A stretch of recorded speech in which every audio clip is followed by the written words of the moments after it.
मृत्यु के बाद आत्मा के अस्तित्व का जीता जाता जागता दो उदाहरण है जो हमारे आर्मी में जो हम जानते हैं कि सभी लोगों ने सुना होगा कि भारत चीन जो बॉर्डर है वहां सिक्किम के पास में बाबा हरभजन सिंह का एक मंदिर है और वो भारतीय फौज में थे और गैंगटॉक नाथुला पास के पास जो उनका एक मंदिर है इसी रोड पे नाथुला पास में।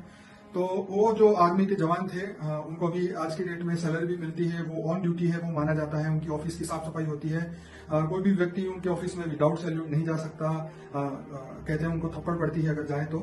उनका सैलरी रजिस्टर में उनकी साइन भी होती है, उनको बिस्लरी बोतल भी दी जाती है जो कि पानी भी कम हो जाता है। ऐसे एक और भी जवान जो है उनका नाम है राइफलमैन जसवंत सिंह रावत जो कि आर्मी में थे। उनका भी एक स्मारक बना है जसवंतगढ़ में, उनका बनाया गया है। उनको प्रमोशन भी मिलती है, छुट्टी भी मिलती है।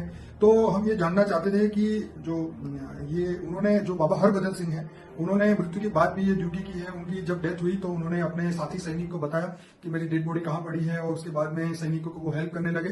तो यही देख के भारत सरकार ने नक्की किया कि उनको हम ऑन ड्यूटी है तो उनको हम सैलरी भी देंगे। आज की डेट में ये सब हो रहा है और बहुत लोग आश्चर्यचकित है कि ये मृत्यु के बाद भी ये हमारे सामने जीता जागता दो ऐसे उदाहरण हैं जो आज भारत सरकार भी उसको सैल्यूट करती है या उनको मानती है और उनको बहुत इज्जत मिल रही है। तो जैसे मृत्यु के बाद लोग अस्तित्व को नहीं मानते कि भाई जीवन नहीं होता, लेकिन इससे ये प्रूफ हो रहा है। तो हम आपसे जानना चाहते हैं कि मृत्यु के बाद भी देश की सेवा कैसे पॉसिबल है?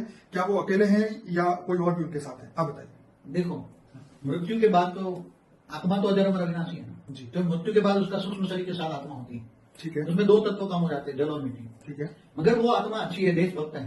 ठीक है। तो अंतमति सो गति, जब लड़ते लड़ते शरीर छूट गया तो उसको अंदर से रहा कि मैं देश की सेवा करूं।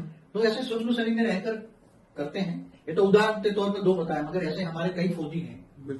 कई फौजी होंगे कि जब बॉर्डर पे आज भी सूक्ष्म जगत में रहते हैं, जब भी कई लड़ाइयां होती हैं तो ऐसे सूक्ष्म जगत वाली कई आत्माएं हमारे जवान स्थूल फौजियों को, 5 तत्व वाले फौजियों को सूक्ष्म जगत वाले फौजी उनमें प्रवेश करके गन चलवाते हैं या काम करवाते हैं। या सूक्ष्म जगत में भी चाहे तो सूक्ष्म में भी कई आत्माएं इकट्ठी होकर गन पकड़ कर लड़ सकते हैं। बाबू जी, ये भी किस्सा वहां बताया जाता है कि वो हवा में दिखने वाली सिर्फ एक गन थी और उन्होंने काफी दुश्मनों को मारा। हाँ। तो उसको कोई चला नहीं रहा था, मतलब कोई देख नहीं पा रहा था, लेकिन ये हुआ। जब जैसे सामने देखते हैं कि हमारे जवान पीछे हट रहे हैं और सामने वाले नहीं मर रहे हैं, तो सिर्फ वो सूक्ष्म जगत की आत्माएं गन पकड़ के चारों गोलियों चला के सामने वालों को मार के हमारे जवानों को बचा सकते हैं।